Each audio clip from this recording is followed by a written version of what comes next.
Olá, nobres colegas. Aqui é o professor Osmar do Seduca Journey. Estou aqui para apresentar a vocês a sequência de nosso quarto capítulo. Estamos, portanto, na nossa terceira semana. Estaremos estudando a organização dos elementos e a tabela periódica. Vamos para a reflexão bíblica. Reflexão bíblica. Tema: Vespa, defensor ou opositor? Para a reflexão de hoje, nós temos dois versículos. O primeiro em Êxodo, capítulo 23 e versículo 23, e o segundo no capítulo 23 e versículo 28. Vamos para o primeiro. Porque o meu anjo irá diante de ti, e te levará aos amorreus, aos heteus, aos perizeus, aos cananeus, aos heveus, aos jebuseus, e eu os destruirei. E o versículo 28 diz: Também enviarei vespões adiante de ti, que lancem fora os heveus, os cananeus e os heteus de diante de ti. Palavra-chave: vespas. Princípio: caráter. Significado: segundo Webster, na entomologia, um gênero de insetos, vespa, da ordem dos himenópteros. Segundo ele, as vespas constroem pentes e criam seus filhotes nas celas. A picada é dolorosa. De acordo com o texto bíblico, os vespões citados no versículo 28 se posicionavam como defensores, como protetores dos filhos de Deus. Eu consigo até imaginar que com aquelas picadas tão dolorosas, eles conseguiam afastar os inimigos de Israel. Os filhos de Israel tinham que ter um certo cuidado, pois para terem esses vespões como aliados e defensores, eles tinham que manter o temor ao Senhor.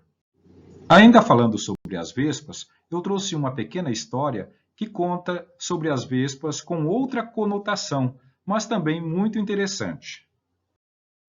Na árvore atrás da minha casa, a uns 7 metros de altura, estava pendurado um objeto cinzento, em forma de cone, de uns 25 centímetros. Decidi me aproximar e descobrir o que era.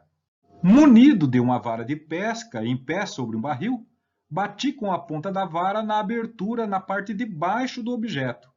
E aconteceu. Como o raio de um relâmpago, elas desceram primeiro uma, depois outra.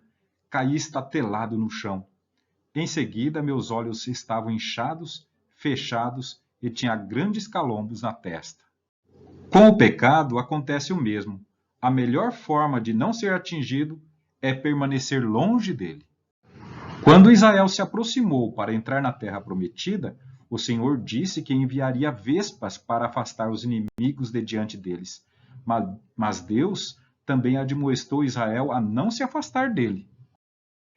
E eles logo descobriram que a desobediência traria o ferrão do julgamento do Senhor sobre eles próprios, em vez de ferir os seus inimigos. Por isso, não devemos tentar ver o quanto podemos nos aproximar do pecado. Antes, porém, devemos nos distanciar dele. Organização dos elementos e a tabela periódica. Em nossa vida, deparamos-nos com situações em que é preciso organizar algo, como, por exemplo, livros em estantes, documentos importantes, pastas e arquivos de computador e etc. Nessa organização é muito importante estabelecer quais são os critérios usados. Quanto maior a quantidade de objetos a serem organizados, mais aprimorados devem ser os critérios de organização. Com os elementos químicos não é diferente. Se pudermos organizar com critérios adequados, poderemos obter diversas informações a respeito desse ou de outro elemento. Hoje, conhecemos um pouco mais de 100 elementos químicos, alguns naturais, outros artificiais. Esses elementos estão organizados em um quadro conhecido como tabela periódica. Mas como será que esse importante quadro surgiu? Vamos ver então um breve histórico sobre as tentativas de organização dos elementos químicos. Por volta de 1800, já se conheciam aproximadamente 33 elementos químicos, uma quantidade que já justifica uma busca por organização. Daí em diante, houve várias tentativas de organização de acordo com vários critérios, algumas delas sem sucesso. Entre os principais podemos destacar as tríades de Dobeheim. Ele se baseava na organização dos elementos de 3 em 3. Chan-Costos, que propunha uma organização de elementos em forma de espiral. As oitavas de Newlands, que usavam os critérios de organização dos elementos em 8 grupos de 7 elementos, semelhante às notas musicais. Apesar de exibirem alguma periodicidade, nenhuma dessas formas de organização seguiu adiante. Em 1868, Julius Meyer, médico e químico alemão, escreveu a primeira versão da tabela periódica estendida. Sua forma de organização deixou mais clara a periodicidade das propriedades dos elementos. No entanto, Meyer foi um pouco lento em seu trabalho. Em 1869, um professor de química russo, Dmitry Mendeleev, propôs uma classificação dos elementos baseados em ordem crescente dos pesos atômicos. O quadro periódico de Mendeleev. Mendeleev registrou as propriedades dos 63 elementos químicos conhecidos na época em ficha de papel, usando para isso uma ficha para cada elemento. Ao manipular suas fichas, Mendeleev percebeu algo importante. Ao organizar as fichas em ordem crescente de massa dos elementos, ele notou que as propriedades desses elementos se repetiam a cada sequência.